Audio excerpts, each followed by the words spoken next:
your expectations. There's nothing left to do.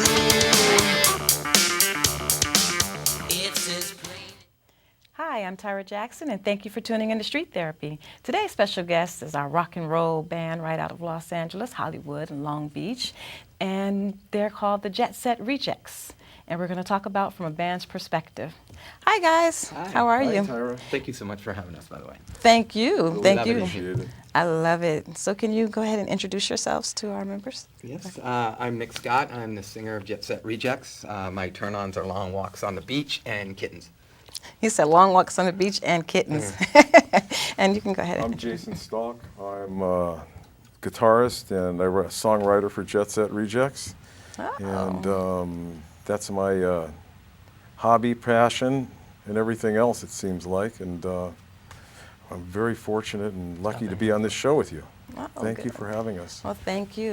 Again, you know, when Mick reached out to me, I was like, what? And I looked and I said, oh my God, I got some rock and roll stars coming. You know, this would be a great opportunity to have rock and roll band come on and talk about rock and roll music. I want to say real quick, I saw you on Facebook, and I saw the, you're so eclectic. You do a lot of different stuff on your show, and that's what I thought would be really cool.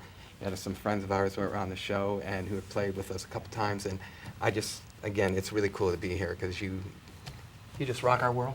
Oh, well, thank you. Deal with it. So how many band members are they all together? Currently today, 4. 4? We're kind of mad at the one guy, so it could be, nah, I'm just kidding. Oh, I was about to there's say, 4. it's about We 4. have a drummer, 2 guitar players, and myself, and Jason sings. Oh, okay. So, So you guys both alternate between the both of what songs that you're going to sing? well, he does background vocals, so Okay. he has no choice. I have no choice. Okay, so where did you guys meet? We were doing a song called 99, and it's a song about the Occupy movement, really, about people that are Stop banging your phone. financially, socially, politically, racially disenfranchised, and we had a singer that was doing it, and she just wasn't cutting it, and for that particular song. And there's a television show called True Blood, which I supply paint for, and I was talking to the head painter. I don't want to mention his name, Billy Budd. Hey, Billy. Hi, Billy. And I told him that I heard a CD that he played of a band that he was in called See Spot Kill. And I go, who is that singer? And he told me, he goes, that's Mick Scott. That's our singer. And I was really impressed. I just heard a little bit of this song, and I go, oh, this guy, I could use this guy. And when the time came to find somebody, I called Billy and I asked him, I said, I need a singer. And he says, why don't you use Mick? And so I didn't know Mick at all. And I called him, left a message, and he called me back. And we hit it off immediately.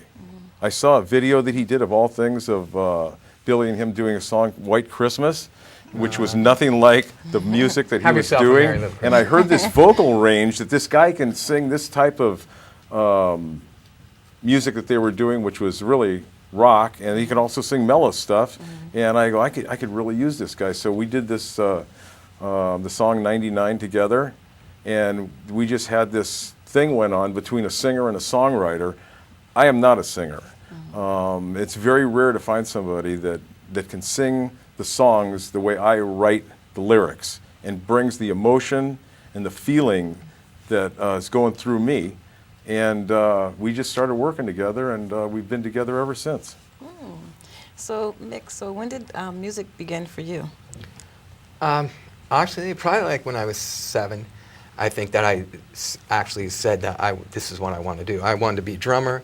My whole family was really into music. There's music flowing through the house, which is such a great gift that a parent can give a kid. Is just, you don't have to push. It's like pushing anything on a kid never works. But if you saturate the house with music, it's just a kid eventually will find something along music, with whether it be a musician, a singer, an engineer, a producer, a writer, whatever. You get sucked into it. It just happens. And I was lucky that way. My family is very musical, not in the sense of in a professional manner, but every family get together, it always involved 4 guitars, a piano, an accordion, and I sat as a kid just in awe. I just was blown away. I thought my family was the best musicians in the world. Turned out I was wrong. Yeah. No, I'm just kidding. That's what it was. So just a very young age, and just because I was surrounded by it. No, okay. Because I know I look at you first. I love your outfits. The look when you guys came in, you guys were polished. I mean, serious rock and roll. Yeah. Who puts all your clothes together? Well, Salvation Army. No. I was going to say that, and I figured I don't want to say that. No, actually, this is how we dress all the time. At rehearsal, this is how I am. As far as that, I know it sounds pretentious to say that, but when you have a kind of a look, then that's your look and that's what you do. But I don't sit there and try and reinvent myself as far as the way I look. I want to do, like our shows, you want to be, when you show up, I want people to know I'm the performer that night. I'm the singer that night. And when we play, that's how we are. There's people have become so complacent, especially, I hate to say it, but performers and musicians, a lot of them think that just them being up on stage is enough. The crowd is lucky that they're hearing their music, and tell us that we are the antithesis of that. We believe that you have to go out like you're playing a sport, and you have to give it everything you have. If you are fortunate enough to have people come and see you, that's one thing, but to keep them there, that's the other thing. And that's what we do. I mean, we basically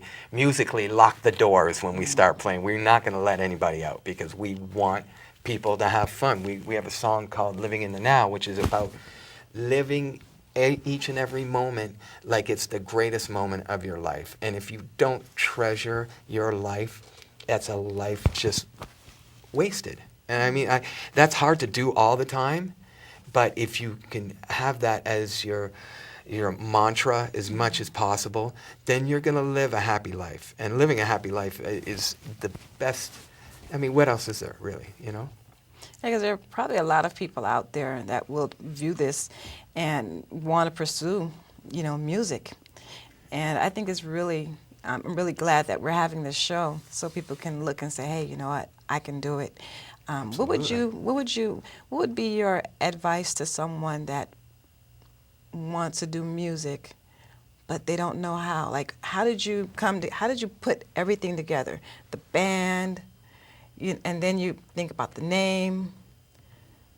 I mean, I want to do music, but I have not reached your goals, what you're doing. I have not reached the success that you guys have. Okay, first of all, success is so relative. To me, if you're doing something that you love, you've succeeded.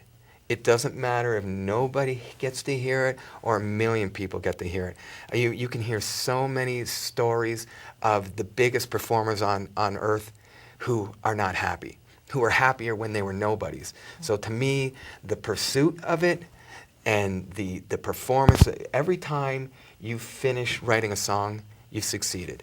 And that it goes with anything that you do in life. But I mean, to me, the band is a kind of a thing. It's a dichotomy in the most humblest sense of the word, because we all come from such different backgrounds musically, and we just slowly kept chipping away what works, what doesn't work, and that's what it is. If you can wake up the next day and go, let's do it again, because we've had a million rehearsals where we just go, what are we doing? Because it doesn't gel all the time, and that's the beautiful thing about art in general. It doesn't always gel. When you're a painter, you don't. Everything's not a Rembrandt. You're just.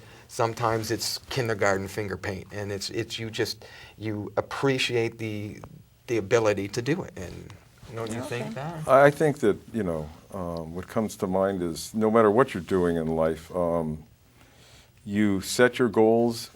You don't let anything get in your way, and when you least want to do it, that's when you need to do it the most.